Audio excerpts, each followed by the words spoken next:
Hey there, class. Welcome to this online edition of the class that we're supposed to have on Tuesday. Going to be going over sales and promotions and public relations, and I'm going to go through it pretty quickly, just so you can capture what's most important here. So let's just jump into it. So this part, if you look at the whole marketing strategy process, this falls under promotion. And I think that goes without saying. And after this, you will have learned all the parts of the Harvard Business Framework. All right, so in the promotional mix, there's going to be 5 things that marketers should always consider. If you remember from the last class, we covered advertising in depth. You have your assignment on evaluating effective advertising. And so during this class today, we're going to be covering direct marketing, promotion, public relations, and personal selling. So a little bit about direct marketing. So direct marketing is, I think, what a lot of us think of when we think of marketing. It's kind of like how companies are promoting themselves. Um, it's like what you usually see um, in terms of like what's more syndicated, and companies are doing this all the time through social media, or they're pushing the product being promoted on Amazon. Um, you're being directly marketed to all the time. Direct marketing, what's important to understand about that is basically a company is pushing its message to a consumer. So now let's think about promotion. So promotion is a little bit different.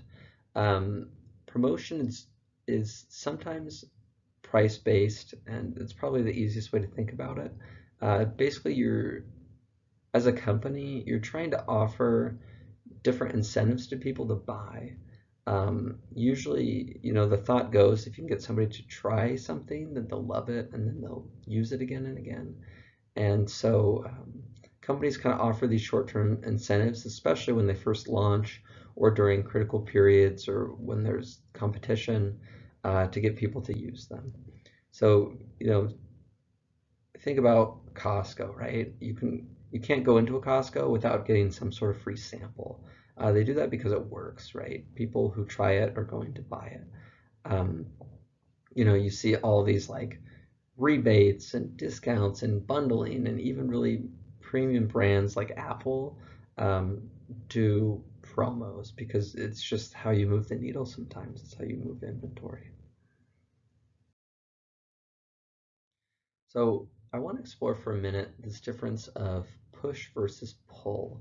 And they're very different. And so let's just look at each example.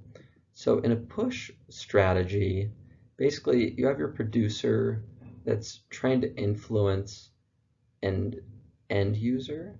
And this is probably the most common one because they're using the channel to push the product, and usually it's through discounts. So, if you walk through a grocery store, you probably haven't seen very many ads for those products, but you do see them on discount, right? Or you see them on the shelves.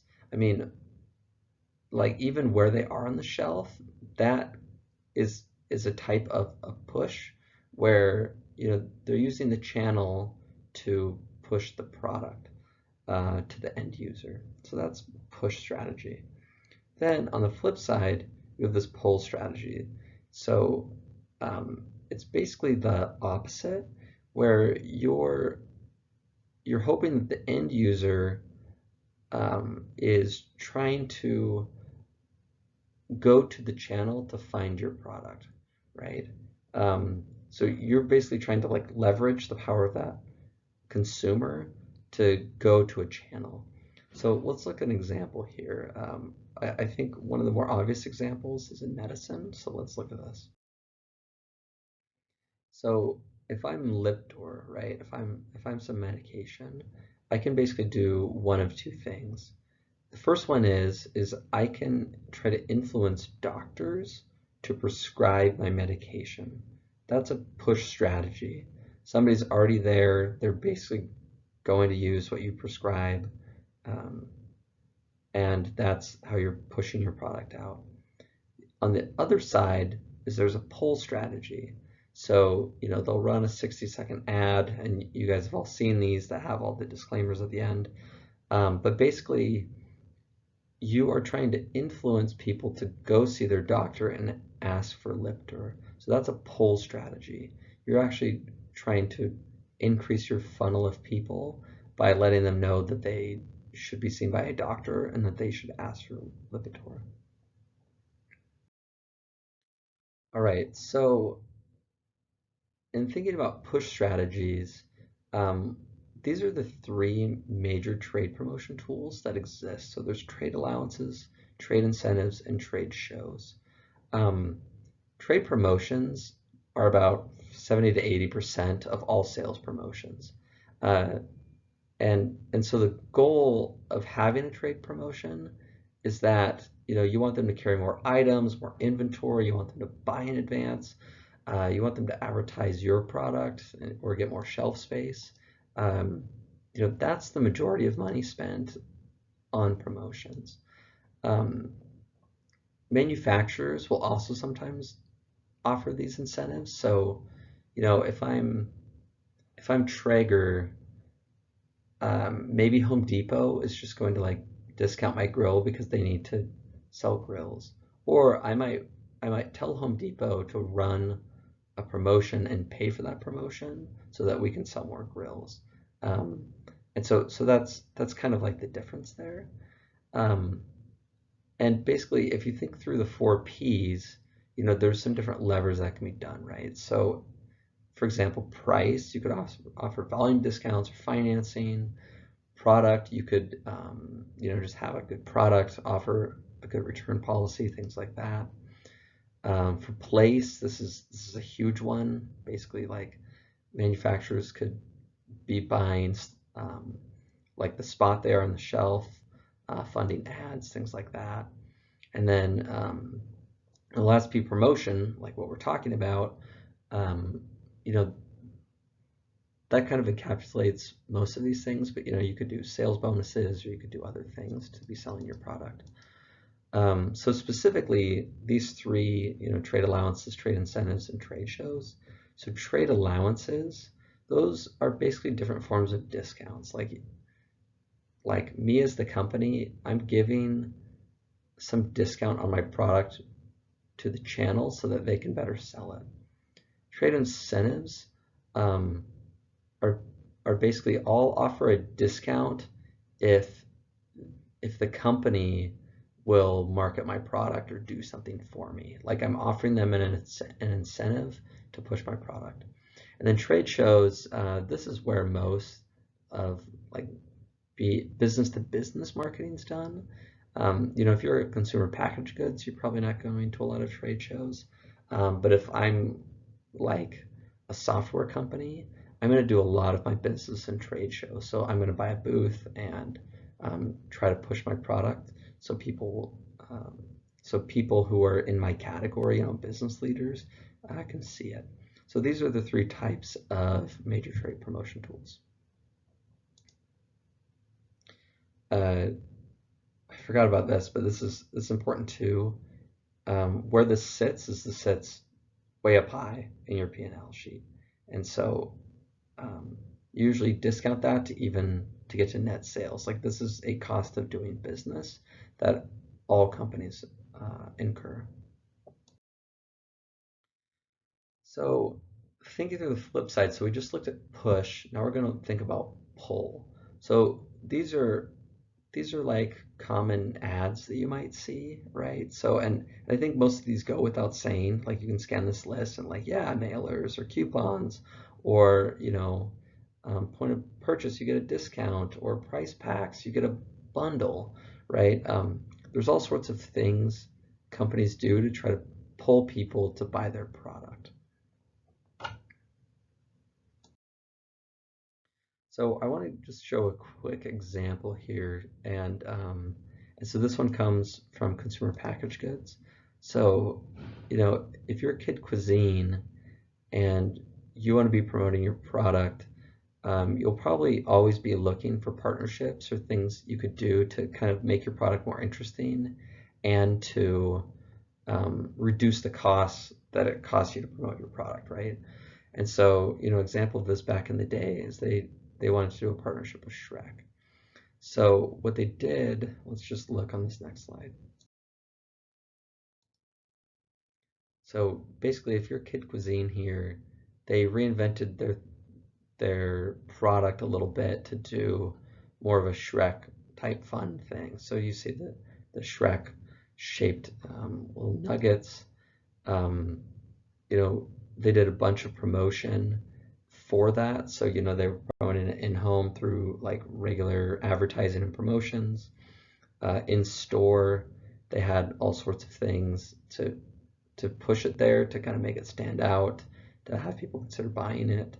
And then even in the pack itself is just kind of, it's very appealing to kids or to parents who want to have their kids have fun.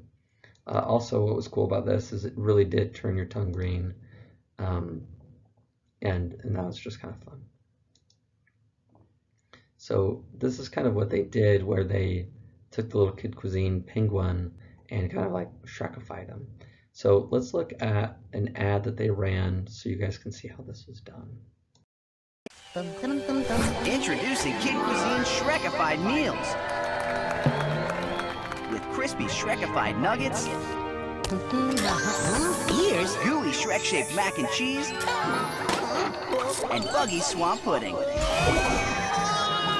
And if you find a lucky green tray, you can win a Universal Studios Hollywood vacation to meet Shrek. At kidcuisine.com are official rules on how to enter for free. Ask parents first. Many will enter. Few will win. No purchase necessary. New Kid Cuisine Shrekified meals. Can you imagine how much fun it would be to find the green tray? I mean, that's just kind of cool, right?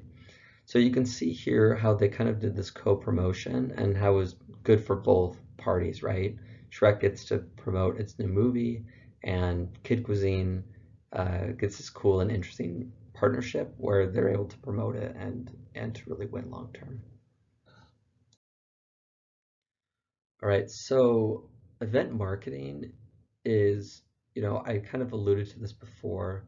This is how a lot of business to business, so imagine like a software company, kind of gains awareness and can just be in front of its target audience. It's really hard sometimes, having done a lot of B2B marketing, it's really hard to find people. I mean, I remember one time I was trying to find claims managers at a certain size of company. It's just hard to find these people out in the wild. But if you go to like a claims managers conference, I mean, it's just, there's like thousands of them all around, right? And so it's just a really good idea to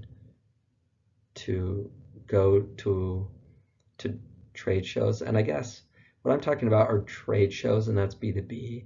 An example of like typical event marketing that you would see. So, at Traeger, the very first dollar of marketing that we ever spent was buying a trailer and doing cooking events.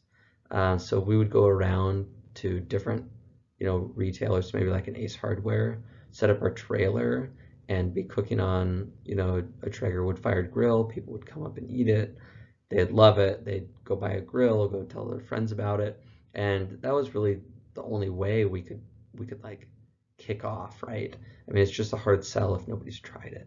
So, so you can see it's just a very effective tool.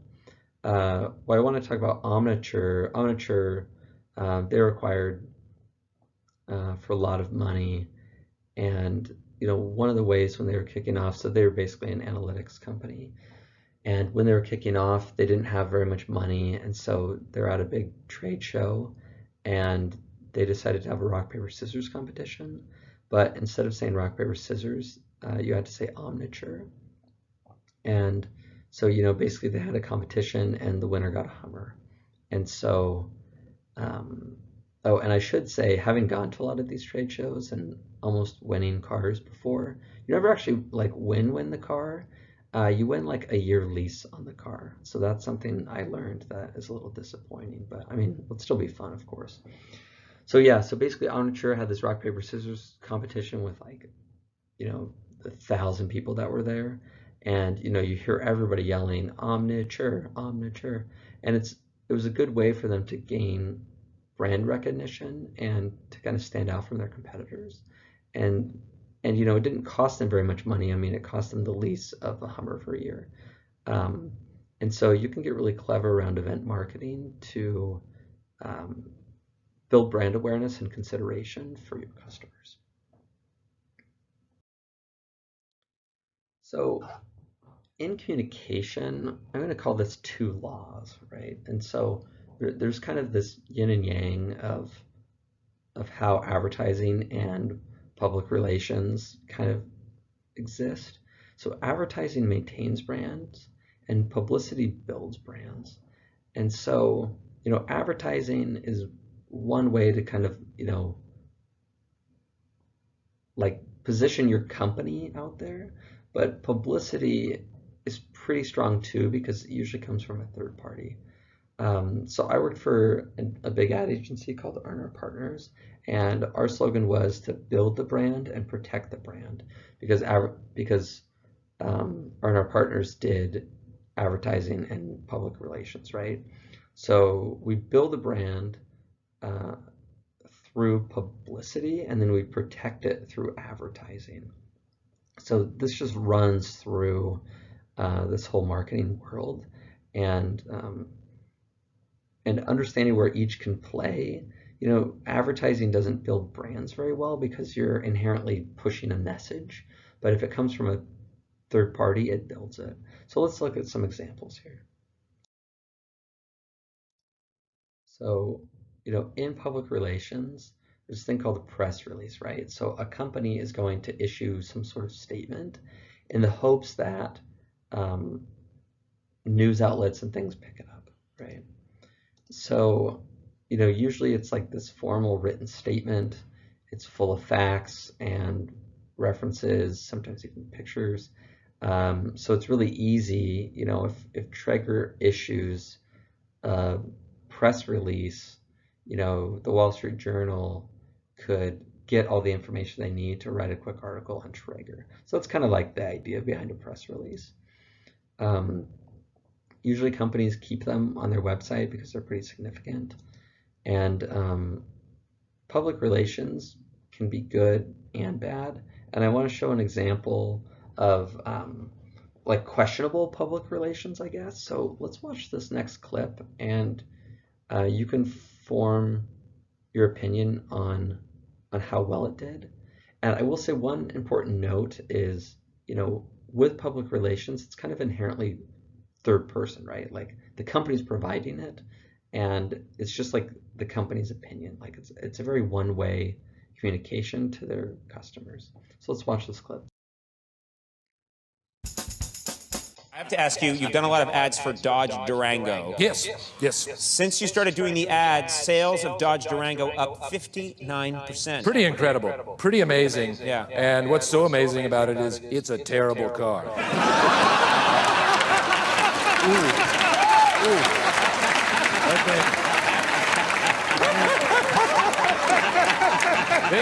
What are you talking about? They gave me one for free. You know? Yeah? And, I drove it 4 feet and the thing cracked in half.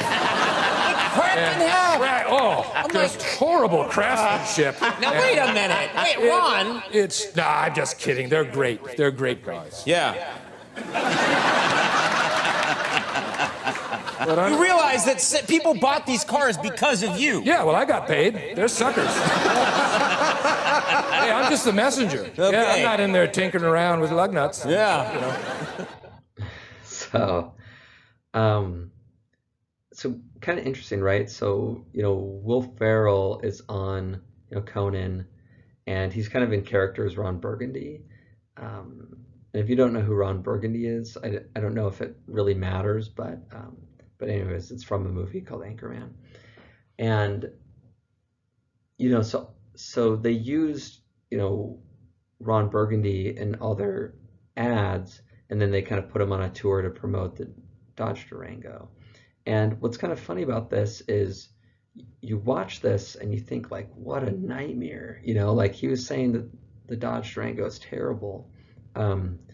But it created a lot of buzz for the car still, and you know when they interviewed the executives afterwards about this, you know they were actually fine with it. because it was publicity. It kind of went viral, and then people could go kind of see for themselves. Um, so PR can be a double-edged sword in a way. You want to be careful with it. I would say generally you shouldn't have somebody get on Conan saying that your product's terrible. Um, but before any big movie release, you see the movie stars on Conan kind of promoting their movie, right? Like that's an example of public relations. So there we are.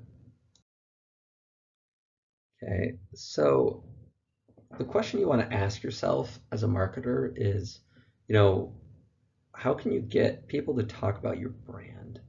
Uh, and there's a lot like I mean, I feel like even giving examples is trite because there's just like infinite ways to get people to talk about your brand and how to make it interesting. Um, but that's kind of the whole point of public relations is you want people to talk about your brand. So, one like kind of specific example I'm going to go into is product placement. A famous example, is Reese's Pieces being in E.T., right? Like that was a pretty big product placement. What's kind of funny is that Steven Spielberg, who's the director of E.T., had actually approached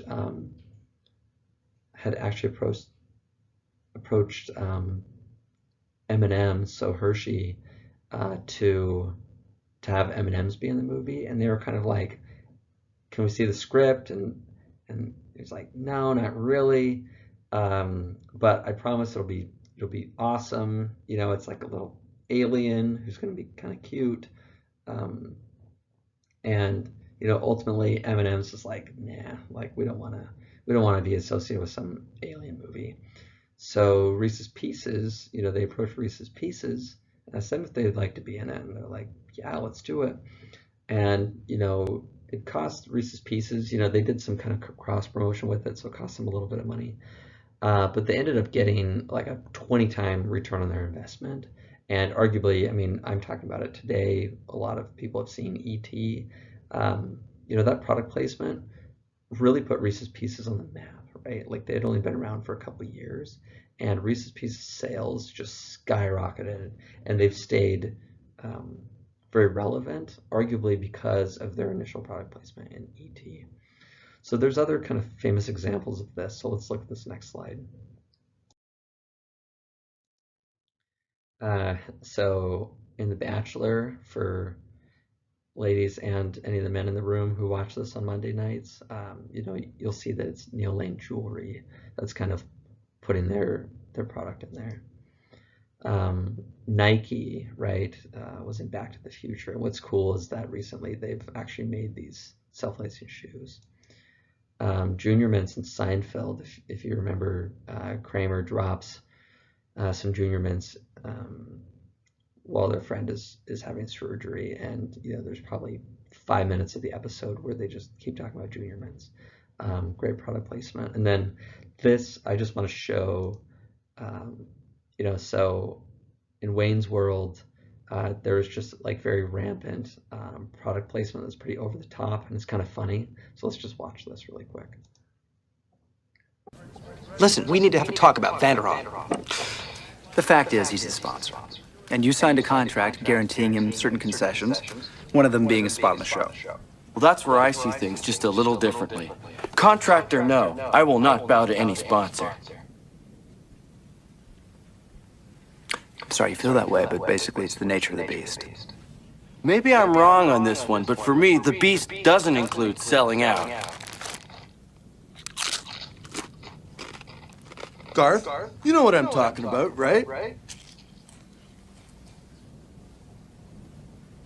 It's like people only do things because they get paid. And that's just really sad. I can't talk about it anymore. It's giving me a headache. Here, take 2 of these. Ah, new print. Little. Yellow. Different. Look, you can stay here in the big leagues and play by the rules, or you can go back to the farm club and roar. It's your choice. Yes. And it's the choice of a new generation. So you can just see there, that's pretty obvious product placement, but what you'll see as you watch movies now is that there is a lot of product placement put in them. Oftentimes it's like billboards or, like a laptop or something where, it's just obvious what's being used. And those companies have paid to put their product in there.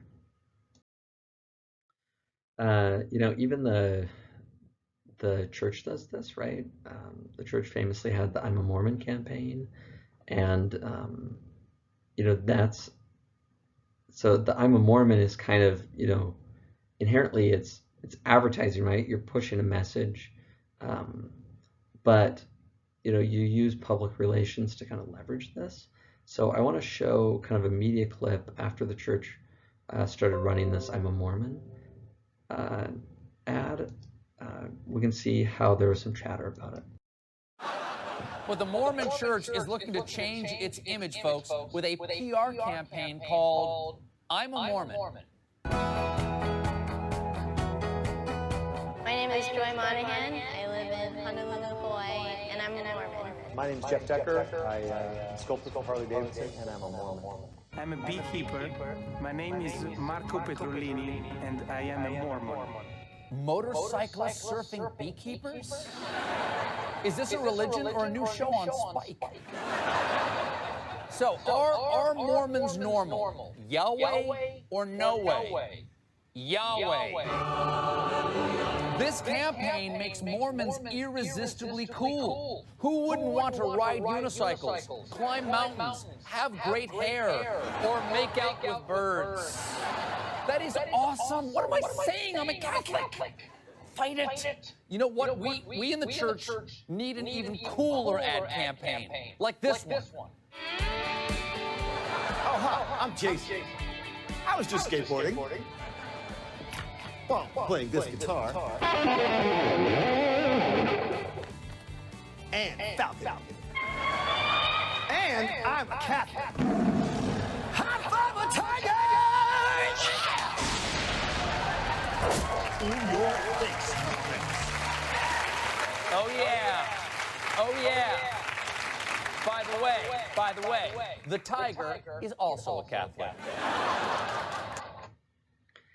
So you can kind of see that, the church got a lot of kind of public relations and publicity around this. They didn't necessarily ask for this, and some of it's good, some of it's bad, right? But it's kind of coming from this third party, right? It's coming from Stephen Colbert and not the church, and so it can kind of push the message a little bit more effectively than the church just pushing it.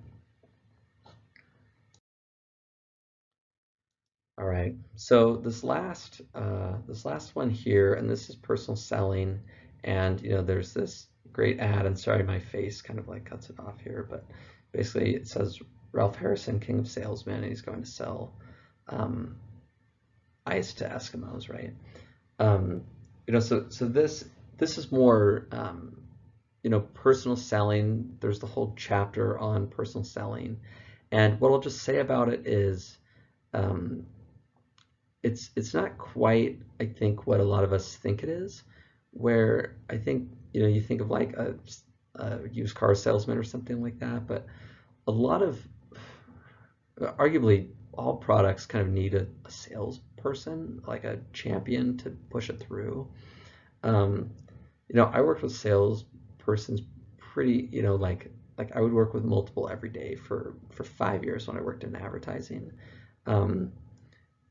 Because I would be buying, TV spots, right? So if I'm buying a TV spot from, Channel 2, they know that channel and the ratings and everything way better than I do. And so it's not like they're selling me on it. It's like they're working with me to get the best value possible. And they just understand their product better than anybody. And I would say that's kind of arguably what sales is they're just offering value, and they're making their product more accessible to you as a consumer of that product. And so that's kind of where personal selling kind of fits in the mix, is oftentimes companies will have some level of personal selling there. So anyway, so that's the end of this class. I hope you enjoyed it, and good luck on the final. Thanks.